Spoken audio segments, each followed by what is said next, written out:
Hello दोस्तों, आपका हमारे चैनल पौराणिक कहानियाँ में स्वागत है।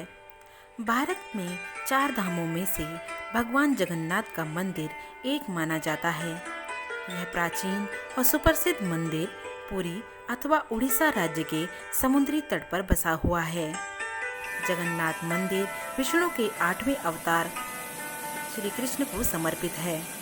हमारे पुराणों में इसे धरती का बैकुंठ कहा गया है और हमारे भगवान जगन्नाथ यानी जगत के नाथ अपने बड़े भाई बलराम और बहन सुभद्रा के साथ यहाँ पर सुशोभित हैं। यहाँ भगवान जगन्नाथ की विशेष प्रकार की पूजा व आरतियाँ होती हैं तथा भगवान को खिचड़ी का मुख्य भोग लगाया जाता है। यही भोग भक्तजनों व श्रद्धालुओं में भी वितरित किया जाता है, जिसे प्रसाद रूप में खाकर मानो तृप्ति सी मिल जाती है। परंतु क्या आपको पता है कि इन 56 भोगों में से श्री जगन्नाथ को खिचड़ी ही क्यों पसंद है? इसके पीछे भी एक रोचक और भक्तिवर्धक कहानी है। भगवान और उनके भक्तों की ये अमर कथाएं अटूट आस्था और विश्वास का प्रतीक है। ये कथाएं प्रभु के स्नेह को दर्शाने के लिए अस्तित्व में आई हैं कि सिर्फ प्रभु सच्चे और पवित्र भाव के भूखे हैं। भगवान श्री कृष्ण की परम उपासक कर्माबाई जी थी। जगन्नाथपुरी में उनका धाम था, वहीं वो निवास करती थी और भगवान को बचपन से ही पुत्र रूप में भजती थी। ठाकुर जी के बाल रूप से वह रोज ऐसे बातें करती जैसे ठाकुर जी उनके ही अपने पुत्र हों और उनके ही घर में वास करते हों। एक दिन कर्माबाई की इच्छा हुई कि ठाकुर जी को फल और मेवे की जगह अपने हाथ से कुछ बनाकर खिलाऊं। उन्होंने जगन्नाथ प्रभु को अपनी इच्छा बतलाई। भगवान तो भक्तों के लिए हमेशा ही प्रस्तुत रहते हैं। प्रभु बोले, माँ, जो भी बनाया हो वही खिला दो, बहुत भूख लगी है। कर्माबाई ने खिचड़ी बनाई थी, ठाकुर जी को खिचड़ी खाने को दे दी। प्रभु बड़े चाव से खिचड़ी खाने लगे और कर्माबाई यह सोचकर भगवान को पंखा झलने लगी कि कहीं गरम खिचड़ी से मेरे ठाकुर जी का मुंह न जल जाए।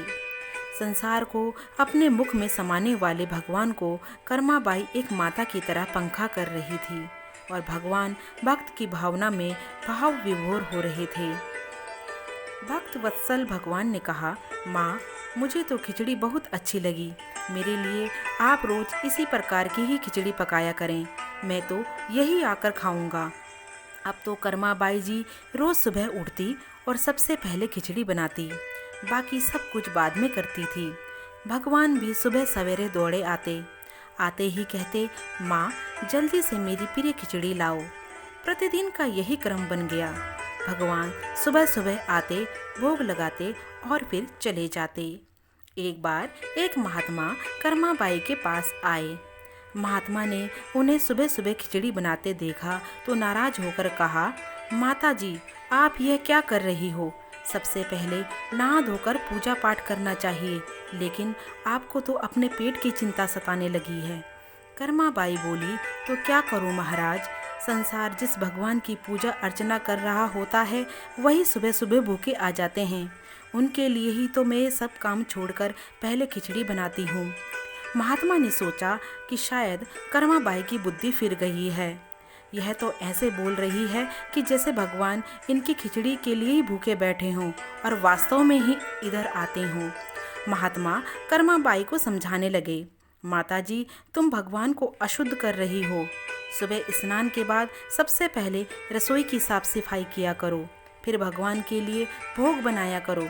अगले दिन कर्माबाई ने ऐसे ही किया। जैसे ही सुबह हुई भगवान आए और बोले, माँ, मैं आ गया हूँ, खिचड़ी लाओ। कर्माबाई ने कहा, प्रभु, अभी मैं स्नान कर रही हूँ, थोड़ा रुको। थोड़ी देर बाद भगवान ने फिर आवाज़ लगाई, जल्दी करो माँ, मेरे मंदिर के पट खुल जाएंगे, मुझे जाना है। वह फिर बोली, अभी मैं रसोई की सफाई कर रही हूँ प्रभु। भगवान सोचने लगे कि आज माँ को क्या हो गया है, ऐसा तो पहले कभी नहीं हुआ। फिर जब कर्माबाई ने खिचड़ी परोसी तब भगवान ने झटपट करके जल्दी जल्दी खिचड़ी खाई। परंतु आज खिचड़ी में भी रोज वाले भाव का स्वाद भगवान को नहीं लग रहा था।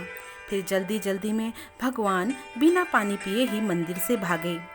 भगवान ने बाहर महात्मा को देखा तो समझ गए, अच्छा तो यह बात है, मेरी माँ को यही महात्मा पट्टी पढ़ा रहा है।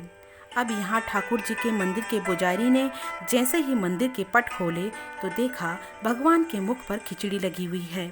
पुजारी बोले, प्रभु ये खिचड़ी आपके मुख पर कैसे लग गई है? भगवान ने कहा, पुजारी जी मैं रोज मेरी माँ कर्माबाई के पास खिचड़ी खाकर आता हूँ। आप माँ कर्माबाई जी के घर जाओ और जो महात्मा उनके यहाँ ठहरे हुए हैं उनको समझाओ, उन्होंने मेरी माँ को गलत पट्टी पढ़ाई है। पुजारी जी ने महात्मा जी से जाकर सारी बात बताई कि भगवान भाव के भूखे हैं। यह सुनकर महात्मा जी घबराए और तुरंत कर्माबाई के पास जाकर कहा, माता जी माफ़ करें, यह नियम धर्म तो हम संतों के लिए है। आप तो पहले खिचड़ी बनाती हो वैसी ही खिचड़ी बनाएं, आपके भाव से ही ठाकुर जी खिचड़ी खाते रहेंगे। फिर एक दिन आया जब कर्माबाई के प्राण छूट गए। उस दिन पुजारी ने मंदिर के पट खोले तो देखा भगवान की आंखों में आंसू हैं और प्रभु रो रहे हैं। पुजारी ने रोने के कारण पूछा तो भगवान बोले, पुजारी जी आज मेरी माँ कर्माबाई इस लोक को छोड़कर मेरे निज लोक को विदा हो गई है। अब मुझे कौन खिचड़ी बनाकर खिलाएगा? पुजारी ने कहा, प्रभु आपको माँ की कमी महसूस नहीं होने देंगे हम। आज के बाद आपको सबसे पहले खिचड़ी का ही भोग लगेगा। इस तरह आज भी जगन्नाथ भगवान को खिचड़ी का भोग ही लगाया जाता है। इससे हमें यह सीख मिलती है कि भगवान और उनके भक्तों की ये अमर कथाएं अटूट आस्था और विश्वास का प्रतीक है। जो भी सच्चे मन और श्रद्धा भाव से भगवान के पास आता है, भगवान उसको जरूर चाहते हैं और उसकी सारे कष्ट दूर करते हैं। भगवान सिर्फ भाव के भूखे हैं।